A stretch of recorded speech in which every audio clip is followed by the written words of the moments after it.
Hello বন্ধুরা, তোমরা সবাই কেমন আছো? আমি ভালো আছি। তোমাদের সঙ্গে অনেক দিন হলো কোনো ভিডিও ছাড়া হয় না, তাই আজকের একটা নতুন ভিডিও নিয়ে চলে এলাম। আমাদের বাড়ির পাশে গ্রামে মঙ্গেশ্বর পুজোতে ধুনা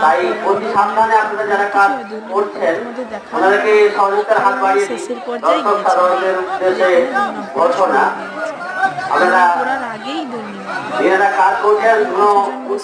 আরো অনেকজন বাকি দু লাইন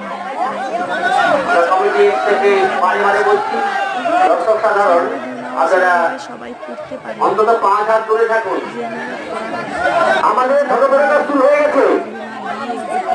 আমাদের ধর্মঘট শুরু হয়ে গেছে। পারে না পরিবারকে ধ্যান করে হানারি করে আরো আপনারা চলে আসুন মন্দির প্রাঙ্গণে। আমাদের আকর্ষণীয় অনুষ্ঠান দোনাপুরার কাজ এতদ অঞ্চলে দেখুন কমেন্ট করে মনোগ্রাম ও মনোরম দৃশ্য দোনাপুরার কাজ চলছে। যারা এখনো আসেননি